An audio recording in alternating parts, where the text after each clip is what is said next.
In Park City, theater has always been central to the community and to the fabric of our town. Beginning with the original Grand Opera House, built way back sometime in the 1880s, that was then rebuilt as what we know as the Grand Opera House, which stood for less than a year prior to the Great Fire of 1898. As you can see, throngs of Parkites depended on live performance and a gathering place to hold the social fabric of the town together. The fire of 1898 started a few doors above the theater and burned everything to the bottom of Main Street, which at that time was near where the depot is, Zoom Restaurant. Gentleman actually pulled a piano out of one of the hotels and in the middle of Main Street played "It's Going to Be a Hot Time in the Old Town Tonight." No planning, no zoning department, and the community was able to rebuild within 1 year the Dewey Theater, a palace of entertainment, owned by the mining companies, hoping that the miners would stay out of the saloons, get a little culture, and be in bed ready to work by 10 o'clock.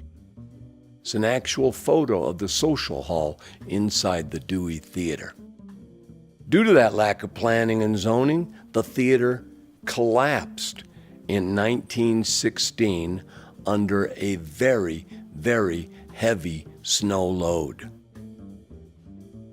The projectionist at the time heard the rafters creaking, sped up a silent film that was being screened, and everyone was evacuated on time, no loss of life in that great collapse. You see the large brick structure in the back that did not collapse? That exists today as part of the historic Egyptian theater. Had it not been for that brick structure standing, this theater would have been built as an actual film house, as you see here the American Theater was across the street, without that great ability to do live theater on stage. The chain of title, going from the Judge Company, the mining company, David Keith, to individuals that created and decided to open a new center of entertainment and performance in Park City. The historic Egyptian Theater opened at 328 Main Street on Christmas Day, 1926, to a full house, at the time billed as a magic sign of a wonderful time, and it has been that ever since opening day. Always serving the community with a wide variety of entertainment, from film to live performance to community functions. In the 1920s, 30s, and 40s, the theater changed marquees often. The lobby was remodeled a number of times and the interior redone. But the basic footprint, the front of the theater, and all of the technical positions remained the same. The theater was a mirror of the town. With the rise and fall of mining, so rose and fell the Egyptian, going through different owners and different looks. For the most part, it was a film theater, but there was often community events. They even played bingo and simulcast it across the street to the American Theater. This is an actual photo of the lobby in its original heyday in the 1940s. The theater in the 1950s began to change, not only in scope, but in name. The Luan Theater opened, where the historic Egyptian theater had been for so long, under the ownership of a gentleman that many people know, Art Durante, Art's Hardware, owner of the historic Egyptian theater, and changing the name to the Luan Theater. During the 1950s, Park City was considered to be a ghost town, but obviously from the images you are seeing, the social fabric and the community gathering place continued to be central to life in Park City.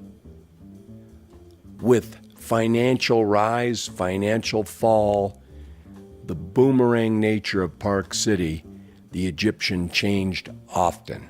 In the 1960s, a new group arrived with a passion for melodrama. The Silver Wheel Theater opened. The Silver Wheel also continued to screen films, but has a resident company that performed melodramas on the weekend. The audience would boo and hiss with every villain and every heroine. When Park City Performances took over the theater in 1981, we did a performance of John Steinbeck's Great of Mice and Men, and the audience booed and hissed, so used to the famous melodramas of the Silver Wheel Theater. In the late 1970s, the town of Park City about to change dramatically. With the solidification of the ski industry and new money rolling into town, that brought Mrs. Fields Cookies, who purchased properties next door to the theater and across the street from the theater and began to renovate Upper Old Town. The Egyptian theater at that point was changing. Something new was being offered.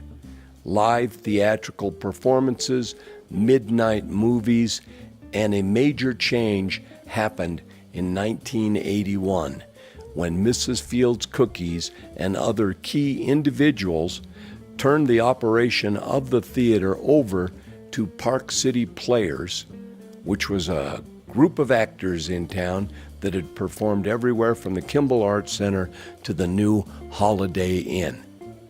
There was talk of a dinner theater. There was talk of a new Western motif. Luckily, history and the beauty of the Egyptian theater won out.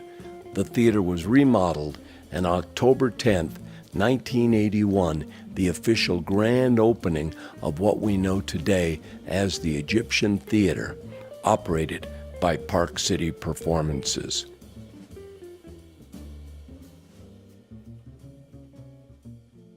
The very first production that Park City Performances put on stage after an elaborate grand opening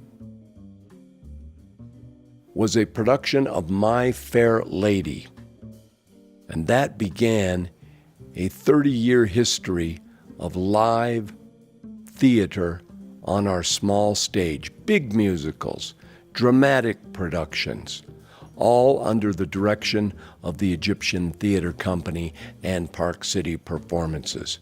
From My Fair Lady to Pump Boys and Dinettes to This Is the Place, Book 1, 2, and 3, a tale about Park City whose central character, Parley Lamar, was a Mormon missionary sent to Park City to save the sinners. The town was changing, the theater once again was changing, and the big hits of a theater that was truly the only gathering place in town at that time and place.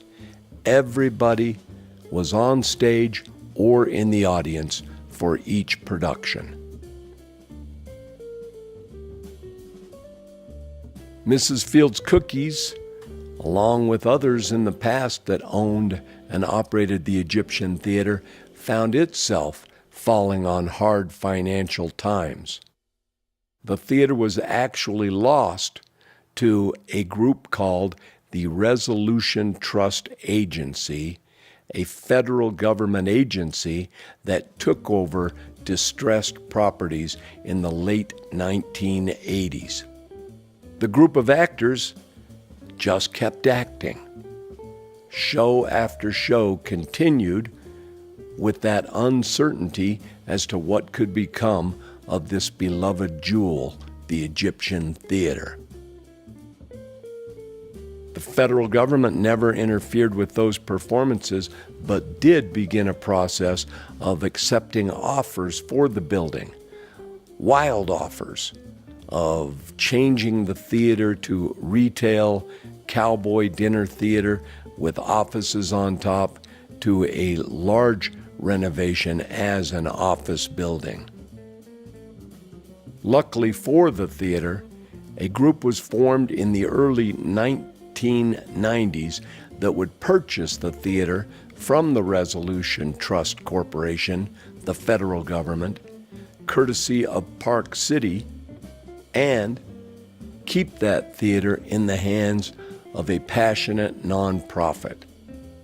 Save Our Stage group included Joanne Krajewski, the heart and soul of that organization, and the financial backing of Rick and Carmen Rogers.